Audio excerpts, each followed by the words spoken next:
فلاحية بلادي فلاحية والخضرة غالية عليا والخضرة غالية عليا بلادي ساحلية بلادي ساحلية والسرد الغالي عليا والسرد الغالي عليا وبلادي ساحلية بلادي ساحلية والسرد الغالي عليا والسرد الغالي عليا وفوسفاط وجوج بحورة فوسفاط وجوج بحورة عايشين عيشة مقهورة عايشين عيشة مقهورة فوسفاط وجوج بحورة فوسفاط وجوج بحورة عايشين عيشة مقهورة عايشين عيشة مقهورة وليك الله يا مسكين ليك الله يا مسكين والمعيشة دارت جنحين عيشة دارت جنحين وليك الله يا مسكين ليك الله يا مسكين والمعيشة دارت جنحين عيشة دارت جنحين. اليوم كنحتفلوا بفاتح ماي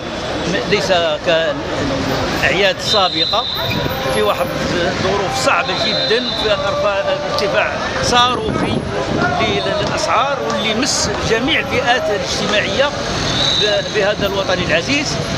لذا أن الحكومة لم تلتزم لا بالاتفاق ديال 30 ابريل 2020 وكذلك الاتفاق ديال 30 ابريل 23 كان فارغا وفي واحد العدد ديال المغالطات وفي واحد العدد ديال المزايدات اللي لا اساس لها من الصحه بان بدعوى انه التعليم عنده زياده في الاجور وانه التعليم العالي وكذا والصحه في حين في الواقع ليس هكذا. كذلك واحد العدد كنعانيو منه من الحريه النقابيه. حنا من زمان وحنا كناديو بالحريه النقابيه مجرد ما كنديروا مستقبل لا كيطرد وما كنلقاوش المخاطب واللي يمكن لي يحل معنا هذه النزاعات الشغليه.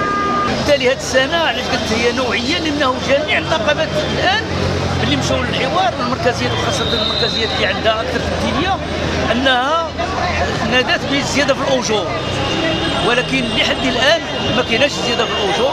وبالتالي شنو يمكن لنا حنا نقولوا للطبقه العامله والموظفين اليوم بهذا اليوم العيد؟ اش نقولوا لهم؟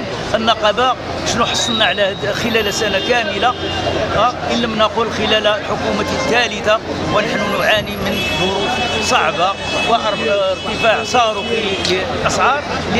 لماذا؟ لان هذه الحكومه هذه عندها توجه ليبرالي متوحش والهدف ديالها هو انها تطمع وتفقر للمواطنين وخاصه الطبقه الوسطى اللي كانت هي الرابعه في البلد والتي هي من الفئات الفقيره جدا. كلشي يهتف وينادي وهذا الشيء ماشي عادي وهذا الشيء ماشي عادي كلشي يهتف وينادي كلشي يهتف وينادي وهذا الشيء ماشي عادي وهذا الشيء ماشي عادي والأفضل تهتف وتقول الأفضل تهتف وتقول شكون المسؤول شكون